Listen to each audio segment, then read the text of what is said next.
بسم الله الرحمن الرحيم. الحمد لله الذي أنزل على عبده الكتاب ولم يجعل له عوجا قيما لينذر بأسا شديدا من لدنه ويبشر المؤمنين الذين يعملون الصالحات أن لهم أجرا حسنا ماكثين فيه أبدا وينذر الذين قالوا اتخذ الله ولدا ما لهم به من علم ولا لآبائهم كبرت كلمة تخرج من أفواههم إن يقولون إلا كذبا فلعلك باخع نفسك على آثارهم إن لم يؤمنوا بهذا الحديث أسفا إنا جعلنا ما على الأرض زينة لها لنبلوهم أيهم أحسن عملا وإنا لجاعلون ما عليها صعيدا جرزا أم حسبت أن أصحاب الكهف والرقيم كانوا من آياتنا عجبا إذ أوى الفتية إلى الكهف فقالوا ربنا آتنا من لدنك رحمة وهيئ لنا من أمرنا رشدا فضربنا على آذانهم في الكهف سنين عددا ثم بعثناهم لنعلم أي الحزبين أحصى لما لبثوا ومدى نحن نقص عليك نبأهم بالحق إنهم فتية آمنوا بربهم وزدناهم هدى وربطنا على قلوبهم إذ قاموا فقالوا ربنا رب السماوات والأرض لن ندعو من دونه إلها لقد قلنا إذا شططا هؤلاء قومنا اتخذوا من دونه آلهة لولا يأتون عليهم بسلطان بين فمن أظلم ممن افترى على الله كذبا وإذ اعتزلتموهم وما يعبدون إلا الله فأووا إلى الكهف ينشر لكم ربكم من رحمته ويهيئ لكم من أمركم مرفقا وترى الشمس إذا طلعت تزاور عن كهفهم ذات اليمين وإذا غربت تقرضهم ذات الشمال وهم في فجوة منه ذلك من آيات الله من يهد الله فهو المهتد ومن يضلل فلن تجد له وليا مرشدا وتحسبهم أيقاظا وهم رقود ونقلبهم ذات اليمين وذات الشمال وكلبهم باسط ذراعيه بالوصيد لو اطلعت عليهم لوليت منهم فرارا ولملئت منهم رعبا وكذلك بعثناهم ليتساءلوا بينهم قال قائل منهم كم لبثتم قالوا لبثنا يوما أو بعض يوم قالوا ربكم أعلم بما لبثتم فبعثوا أحدكم بورقكم هذه إلى المدينة فلينظر أيها أزكى طعاما فليأتكم برزق منه وليتلطف ولا يشعرن بكم أحدا إنهم إن يظهروا عليكم يرجموكم أو يعيدوكم في ملتهم ولن تفلحوا إذا أبدا وكذلك أعثرنا عليهم ليعلموا أن وعد الله حق وأن الساعة لا ريب فيها إذ يتنازعون بينهم أمرهم فقالوا ابنوا عليهم بنيانا ربهم أعلم بهم قال الذين غلبوا على أمرهم لنتخذن عليهم مسجدا فيقولون ثلاثة رابعهم كلبهم ويقولون خمسة سادسهم كلبهم رجما بالغيب ويقولون سبعة وثامنهم كلبهم قل ربي أعلم بعدتهم ما يعلمهم إلا قليل فلا تمار فيهم إلا مراء ظاهرا ولا تستفت فيهم منهم أحدا ولا تقولن لشيء إني فاعل ذلك غدا إلا أن يشاء الله واذكر ربك إذا نسيت وقل عسى أن يهديني ربي لأقرب من هذا رشدا ولبثوا في كهفهم 300 سنين وازدادوا 9 قل الله أعلم بما لبثوا له غيب السماوات والأرض أبصر به وأسمع ما لهم من دونه من ولي ولا يشرك في حكمه أحدا واتل ما أوحي إليك من كتاب ربك لا مبدل لكلماته ولن تجد من دونه ملتحدا واصبر نفسك مع الذين يدعون ربهم بالغداة والعشي يريدون وجهه ولا تعد عيناك عنهم تريد زينة الحياة الدنيا ولا تطع من أغفلنا قلبه عن ذكرنا واتبع هواه وكان أمره فرطا وقل الحق من ربكم فمن شاء فليؤمن ومن شاء فليكفر إنا أعتدنا للظالمين نارا أحاط بهم سرادقها وإن يستغيثوا يغاثوا بماء كالمهل يشوي الوجوه بئس الشراب وساءت مرتفقا إن الذين آمنوا وعملوا الصالحات إنا لا نضيع أجر من أحسن عملا أولئك لهم جنات عدن تجري من تحتهم الأنهار يحلون فيها من أساور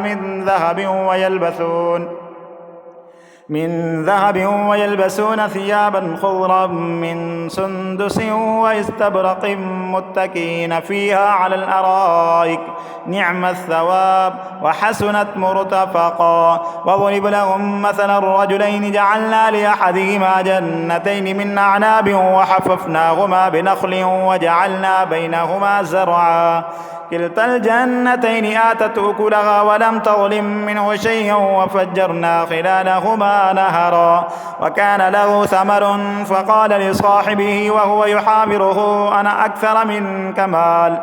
أكثر منك مالا وأعز نفرا ودخل جنته وهو ظالم لنفسه قال ما أظن أن تبيد هذه أبدا وما أظن الساعة قائمة ولئن رددت إلى ربي لأجدن خيرا منها منقلبا قال له صاحبه وهو يحاوره أكفرت بالذي خلقك من تراب ثم من نطفة ثم سواك رجلا لكن هو الله ربي ولا أشرك بربي أحدا ولولا إذ دخلت جنتك قلت ما شاء الله لا قوة إلا بالله إن ترني أنا أقل منك مالا وولدا فعسى ربي أن يؤتيني خيرا من جنتك ويرسل عليها حسبانا من السماء فتصبح صعيدا زلقا أو يصبح ماؤها غورا فلن تستطيع له طلبا وأحيط بثمره فأصبح يقلب كفيه على ما أنفق فيها وهي خاوية على عروشها ويقول يا ليتني لم أشرك بربي أحدا ولم تكن له فئة ينصرونه من دون الله وما كان منتصرا هنالك البلاية لله الحق هو خير ثوابا وخير عقبا واضرب لهم مثل الحياة الدنيا كماء إن أنزلناه من السماء فاختلط به نبات الأرض فأصبح هشيما تذروه الرياح وكان الله على كل شيء مقتدرا المال والبنون زينة الحياة الدنيا والباقيات الصالحات خير عند ربك ثوابا وخير أملا ويوم نسير الجبال فترى الأرض بارزة وحشرناهم فلم نغادر منهم أحدا وعرضوا على ربك صفا لقد جئتمونا كما خلقناكم أول مرة بل زعمتم أن لن نجعل لكم موعدا ووضع الكتاب فترى المجرمين مشفقين مما فيه ويقولون يا ويلتنا ما لهذا الكتاب لا يغادر صغيرة ولا كبيرة إلا أحصاها ووجدوا ما عملوا حاضرا ولا يظلم ربك أحدا وإذ قلنا للملائكة اسجدوا لآدم فسجدوا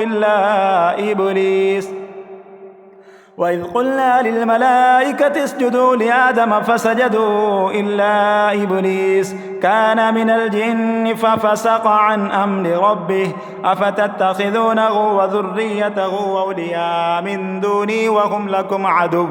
بئس للظالمين بدلا ما أشهدتهم خلق السماوات والأرض ولا خلق أنفسهم وما كنت متخذ المضلين عضدا ويوم يقول نادوا شركائي الذين زعمتم فدعوهم فلم يستجيبوا لهم وجعلنا بينهم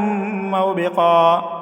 ورأى المجرمون النار فظنوا أنهم واقعوها ولم يجدوا عنها مصرفا ولقد صرفنا في هذا القرآن للناس من كل مثل وكان الإنسان أكثر شيء جدلا وما منع الناس أن يؤمنوا إذ جاءهم الهدى ويستغفروا ربهم إلا أن تأتيهم سنة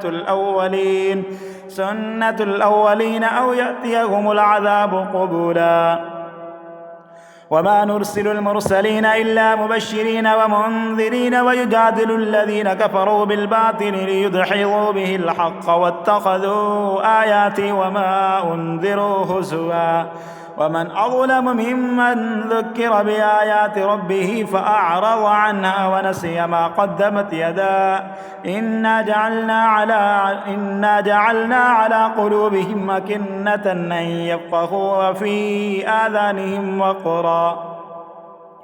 وإن تدعوهم إلى الهدى فلن يهتدوا إذا أبدا وربك الغفور ذو الرحمة لو يؤاخذهم بما كسبوا لعجل لهم العذاب بل لهم موعد لن يجدوا من دونه موئلا وتلك القرى أهلكناهم لما ظلموا وجعلنا لمهلكهم موعدا وإذ قال موسى لفتاه لا أبرح حتى أبلغ مجمع البحرين أو أمضي حقبا فلما بلغا بينهما نسيا حوتهما واتخذ سبيله فاتخذ سبيله في البحر سربا فلما جاوزا قال لفتاه آتنا غداءنا لقد لقينا من سفرنا هذا نصبا قال أرأيت إذ أبينا إلى الصخرة فإني نسيت الحوت وما أنسانيه إلا الشيطان أن أذكر واتخذ سبيله في البحر عجبا قال ذلك ما كنا نبغي فارتد على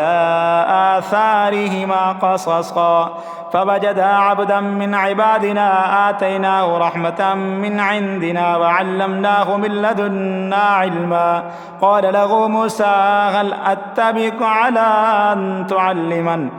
أتبعك على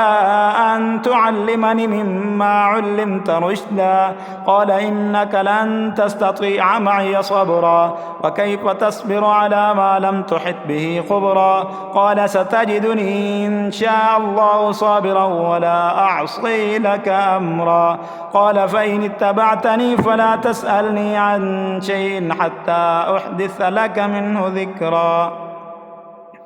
فانطلقا حتى إذا ركبا في السفينة خرقها قال أخرقتها لتغرق أهلها لقد جئت شيئا نمرا قال ألم أقل لك إنك لن تستطيع معي صبرا قال لا تؤاخذني بما نسيت ولا ترهقني من أمري عسرا فانطلقا حتى إذا لقيا غلاما فقتله قال أقتلت نفسا زكية بغير نفس لقد جئت شيئا نكرا قال ألم أقل لك إنك لن تستطيع معي صبرا قال إن سألتك عن شيء بعدها فلا تصاحبني قد بلغت من لدني عذرا فانطلقا حتى إذا أتيا أهل قرية استطعما أهلها فأبوا أن يزيفوهما فوجدا فيها جدارا يريد أن ينقض فأقامه قال لو شئت لاتخذت عليه أجرا قال هذا فراق بيني وبينك سأنبئك بتأويل ما لم تستطع عليه صبرا أما السفينة فكانت لمساكين يعملون في البحر فأردت أن أعيبها وكان وراءهم ملك يأخذ كل سفينة غصبا.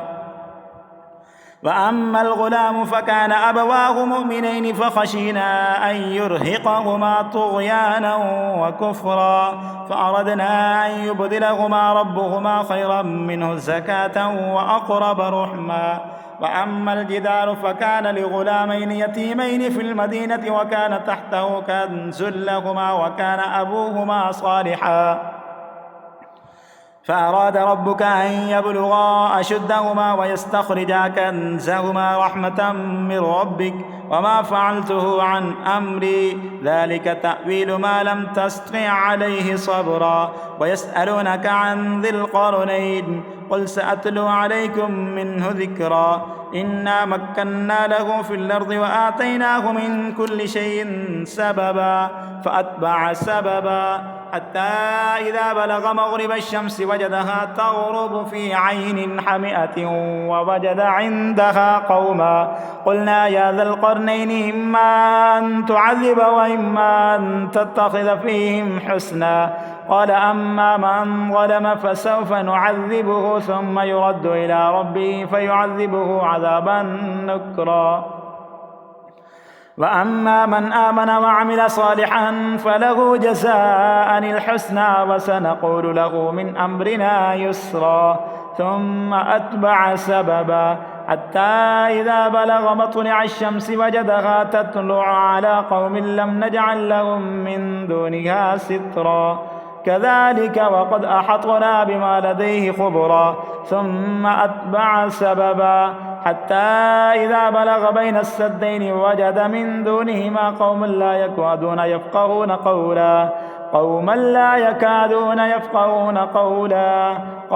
لا يكادون يفقهون قولا قالوا يا ذا القرنين إن يأجوج ومأجوج مفسدون في الأرض فهل نجعل لك خرجا على أن تجعل بيننا وبينهم سدا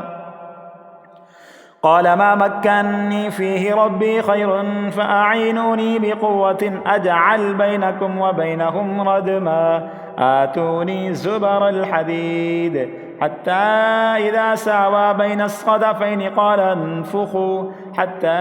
إذا جعله نارا قال آتوني يفرغ عليه قطرا فما استطاعوا أن يظهروه وما استطاعوا له نقبا قال هذا رحمة من ربي فإذا جاء وعد ربي جعله دكا وكان وعد ربي حقا وتركنا بعضهم يومئذ يموج في بعض ونفخ في الصور فجمعناهم جمعا وعرضنا جهنم يومئذ للكافرين عرضا الذين كانت أعينهم في غطاء عن ذكري وكانوا لا يستطيعون سمعا أفحسب الذين كفروا أن يتخذوا عبادي من دوني أولياء إنا أعتدنا جهنم للكافرين نزلا قل هل ننبئكم بالأخسرين أعمالا الذين ضل سعيهم في الحياة الدنيا وهم يحسبون أنهم يحسنون صنعا أولئك الذين كفروا بآيات ربهم ولقائه فحبطت أعمالهم فلا نقيم لهم يوم القيامة وزنا ذلك جزاؤهم جهنم بما كفروا واتخذوا آياتي ورسلي هزوا إن الذين آمنوا وعملوا الصالحات كانت لهم جنات الفردوس نزلا خالدين فيها لا يبغون عنها حولا قل لو كان البحر مدادا لكلمات ربي لنفد البحر قبل أن تنفذ كلمات ربي ولو جئنا بمثله مددا قل إنما أنا بشر مثلكم يوحى إلي أنما إلهكم إله واحد فمن كان يرجو لقاء ربه فليعمل عملا صالحا ولا يشرك بعبادة ربه أحدا.